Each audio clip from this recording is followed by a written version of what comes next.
नमस्कार साथियों, मैं बाल मुकुंद धुरिया। आज 23 मार्च है। आज है शहीद आजम भगत सिंह, राजगुरु और सुखदेव जी का शहादत दिवस। आज है डॉक्टर राम मनोहर लोहिया की जन्म दिवस। बहुत ही महत्वपूर्ण दिन है, लेकिन अब ये सब बातें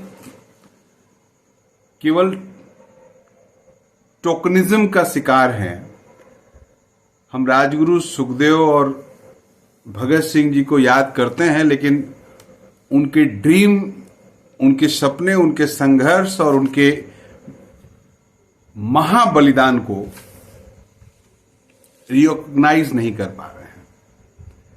किसी भी सेक्टर में महापुरुषों की सोची किसी भी बात का प्रतिबिंब नहीं दिखता है। लोहिया साहब जिस बड़े पैमाने पे, जिस बड़े फलक पे सोचते थे, आज बस याद कर लेना है कि उनके नाम से उनको याद करने का भी कोई कंसर्न है, एक समूह है जो उनको याद करते रहता है। लेकिन ये क्रांतिकारी या वो ऐतिहासिक लोग जिनको उनके जन्मदिन पे या फिर उनके परिनिर्वाण दिवस पे ही या उनके मृत्यु काल के समय ही दिन को ही याद किया जाता है, उनका कुछ भी प्रभाव समाज पे है कि नहीं है? समाज पे उनका कुछ भी छाप है कि नहीं है? इस चीज को देखने के लिए बड़ा बारीक नजर चाहिए। और अमूमन ऐसे देखने में लगता है कि अब वो सब कुछ है वह नहीं, सारा कुछ फ्लो चल रहा है। और आज के दिन तो और एक गजब चल रहा है, जब एक तरफ भारत की सरकार चलाने वाले लोग जो लोकसभा चुनाव में उतर गए हैं, विपक्षियों को एक एक करके या तो झुको या तो जेल जाओ, इस खेल में लग गए हैं। और पूरा जो समाज का नैतिक हिस्सा है वो इसको बुरा उरा भी नहीं मान रहा है। समाज का जो जिसको सिविल सोसाइटी आप कह सकते हैं, वो इस पे बहुत आर्गुमेंट नहीं कर रहा, बहस नहीं कर रहा। लेकिन एक बात हमें बड़ी अच्छी लगी, हमको लगा कि आपसे बात करना चाहिए। होली की पूर्व संध्या पर लोहिया पार्क में एक कवि सम्मेलन हो रहा था। कवि सम्मेलन हो रहा था, हिंदुस्तान अखबार जो उसका सम्मेलन का आयोजक था, होली हंगामा टाइप का करके। इत्तेफाक से हम लोग भी पहुंच गए और वहां तमाम कवि आए हुए थे, जिसमें मैं बोलना केवल इतना चाहता हूं कि दो कवि जिनको सुन के बड़ा अच्छा लगा, नीलोत्पल मृणाल जी हैं जो झारखंड के हैं। आप बड़ा प्यारा गाना उन्होंने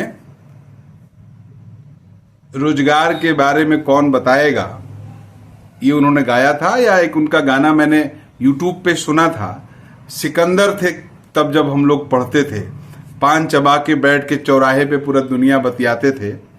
और एक नौकरी की, एक अदद नौकरी के लिए सिकंदर हार गया, इस टाइप का बेरोजगारों के सवाल को बहुत अच्छे से उन्होंने उठाया है। डार्क हॉर्स नामक उपन्यास के लेखक हैं, अच्छा लगा। दूसरे अजहर इकबाल साहब थे, मेरठ के शायर हैं। इनके अलावा भी 3-4 शायर थे।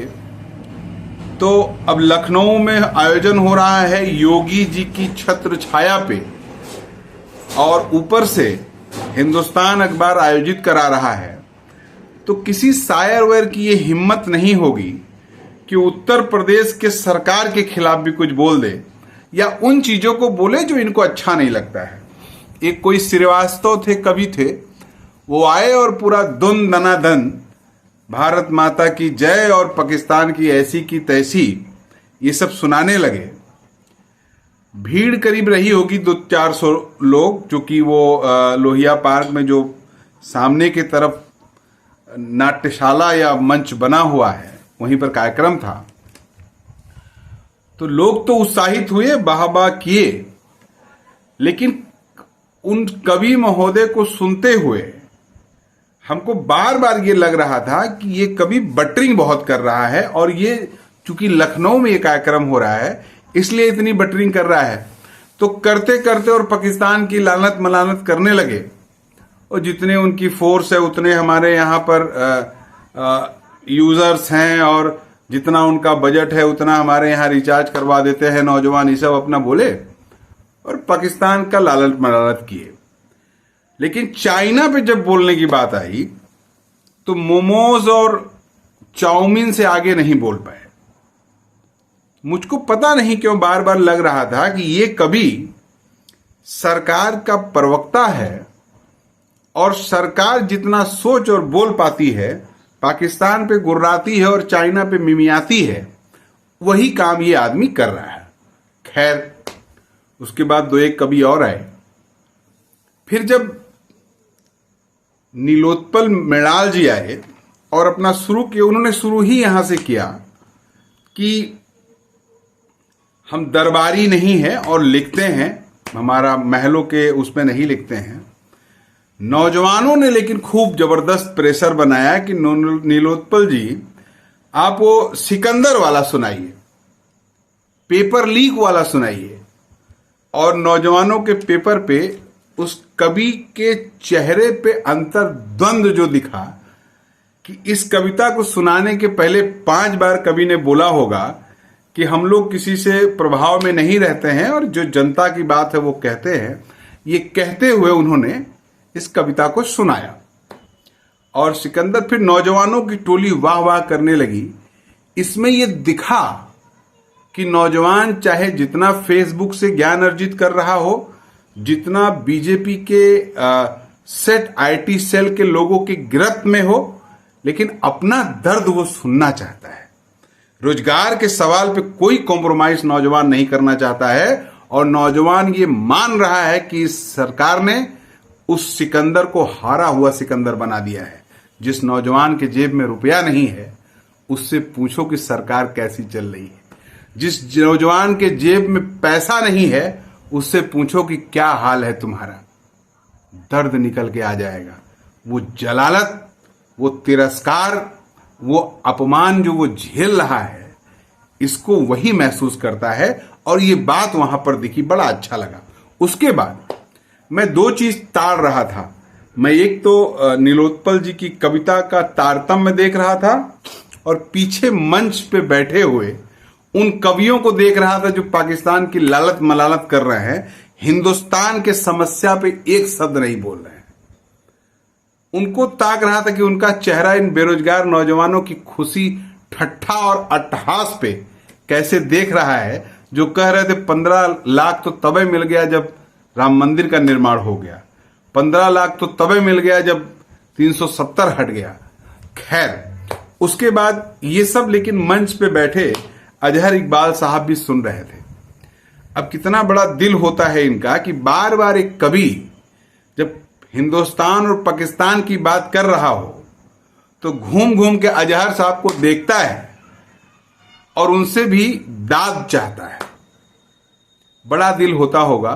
खैर, हम लोग तो सीधा सपाट बोलने सोचने वाले लोग हैं, लेकिन अजहर साहब जब आए मंच पे, उन्होंने माहौल ही चेंज कर दिया। उन्होंने रख रख के थोड़ा सरकार के अनुकूल, थोड़ा सरकार के प्रतिकूल, कुछ जवाब, कुछ सवाल, और ज्यादातर गंगा जमनी तहजीब की बात करते हुए लोगों का दिल जीत लिया। इससे ये बात पता चलती है कि लखनऊ के भीतर भी, शहरों के भीतर भी जो नौजवान बहुत अल्ट्रा मॉडर्न बनने का दिखावा कर रहे हैं, वास्तव में भीतर से हिले हुए हैं। जिंदगी नरक बन गई है। कॉल सेंटर में, छोटे छोटे दुकानों पे, बड़े बड़े दुकानों पे सेल्समैन का काम करके, बड़ी बड़ी कंपनियों में छोटा छोटी नौकरी करके लोग जिंदगी से ऊब रहे हैं। और ये स्थिति कभी विस्फोटक बने, सरकारें शायद इसी का इंतजार कर रही हैं। और ये नौजवान अपने बारे में न सोचे, नौजवान भगत सिंह, राजगुरु, सुखदेव के बारे में न सोचे, लोहिया जी वगैरह के ड्रीम के बारे में न सोचे, इसलिए गाना चला रहे हैं। दुखियों के कुटिया के गम दूर हो जाएंगे, राम आएंगे। फिलहाल अच्छा लगा। आप भी थोड़ा चिंतन मनन करिएगा। सब कुछ उनके मन से नहीं चल रहा है। सवाल उठेगा, सवाल आगे बढ़ेगा, सवाल हल होगा। भरम शाइनिंग इंडिया सब कुछ अच्छा अच्छा है, ख्वाब ज्यादा दिन नहीं चलने वाला है।